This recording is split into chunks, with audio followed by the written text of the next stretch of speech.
Assalamualaikum warahmatullahi wabarakatuh. Perkenalkan, nama saya Siti Mesarah. Di sini saya akan menjelaskan materi tentang ketahanan nasional. Nah, apa itu ketahanan nasional? Nah, ketahanan nasional adalah kemampuan suatu bangsa untuk mempertahankan persatuan dan kesatuan bangsanya dari segala ancaman, tantangan, dan hambatan yang ada, baik dari dalam maupun dari luar negeri, yang secara langsung maupun tidak langsung membahayakan identitas, integritas, dan kelangsungan hidup bangsa itu. Lalu, apa sih pentingnya ketahanan nasional bagi sebuah negara? Nah, ketahanan nasional tentunya sangat penting bagi sebuah negara dalam menghadapi ancaman, tantangan, dan hambatan yang ada. Jiwa ketahanan nasional adalah persatuan dan kesatuan. Sedangkan sebuah negara dapat bertahan jika ada persatuan dan kesatuan dalam negara itu.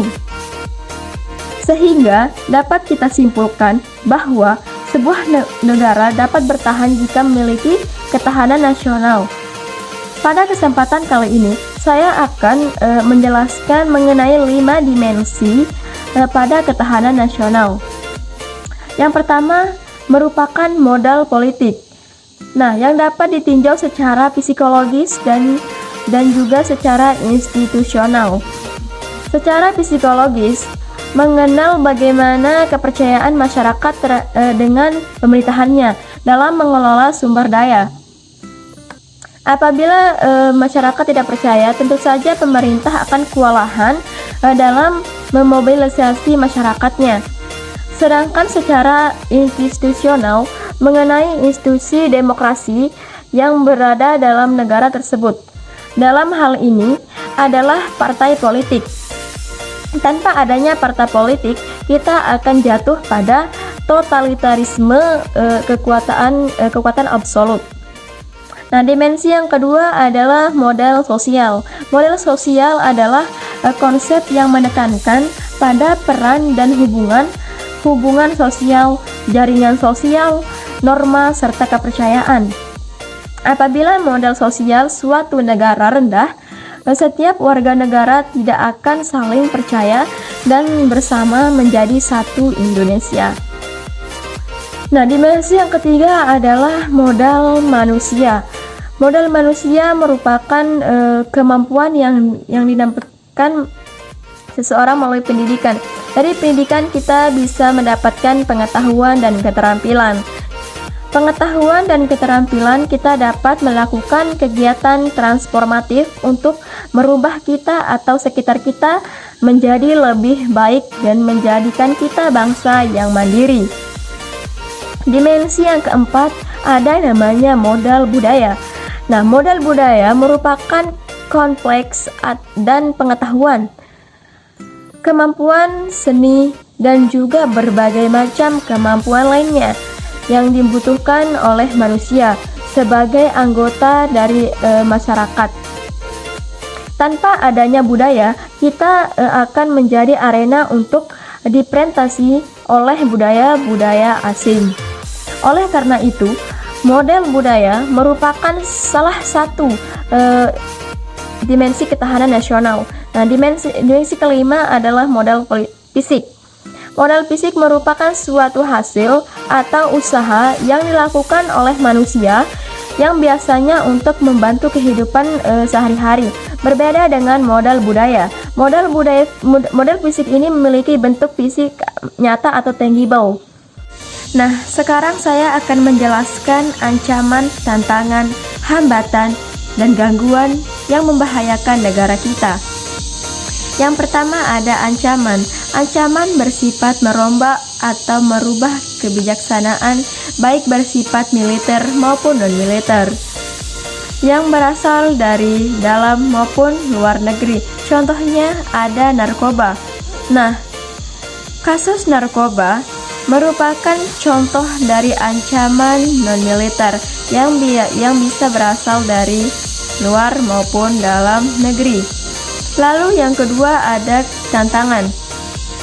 Tantangan bersifat mengunggah kemampuan. Contohnya ada percobaan, invasi asing, korupsi, kolusi, dan nepotisme, dan ada kriminalitas. Selanjutnya ada hambatan dan gangguan.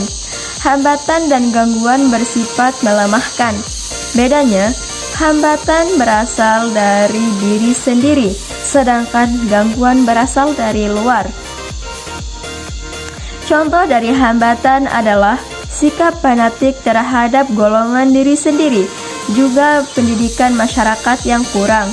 Sementara gangguan contohnya adalah posisi geografis Indonesia yang terletak di antara pertemuan 3 titik lempeng bumi, sehingga menyebabkan Indonesia rentan terjadinya gempa bumi.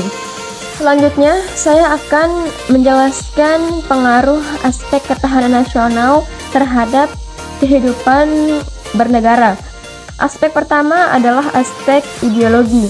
Ideologi merupakan nilai diri dasar yang menjadikan cita-cita sebuah bangsa. Bangsa Indonesia menggunakan ideologi Pancasila, yang merupakan ideologi yang unik dibanding dengan bangsa lainnya. Jika Indonesia Pancasila tersebut tidak tertanam dalam hati dan pikiran segenap bangsa Indonesia, maka Indonesia tersebut akan mulai memudar dan mulai gampang dipengaruhi oleh pihak asing. Nah, yang kedua ada aspek politik. Pancasila dan Undang-Undang Dasar menjadi dasar politik dalam negeri maupun luar negeri bangsa Indonesia. Politik luar negeri bangsa Indonesia bersifat bebas dan aktif. Bebas artinya Indonesia berhak untuk menolak intervensi dari luar maupun berhak untuk tidak memihak. Aspek ketiga adalah aspek ekonomi.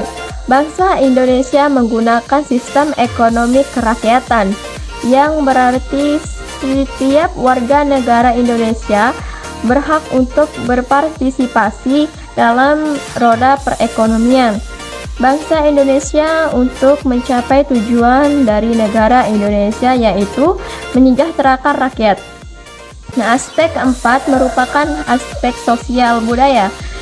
Budaya nasional adalah gabungan budaya lokal dan budaya asing yang disatukan untuk budaya nasional bangsa Indonesia. Jika budaya Indonesia nasional tidak kuat, maka akan mudah terintervensi bangsa asing, sehingga budaya nasional tersebut dapat luntur dan Indonesia dapat kehilangan identitasnya. Yang kelima adalah aspek hankam. Pertahanan dan keamanan negara dilaksanakan melalui sistem pertahanan dan keamanan rakyat dan kepolisian. Negara Republik Indonesia sebagai kekuatan utama, sedangkan rakyat sebagai kekuatan pendukung.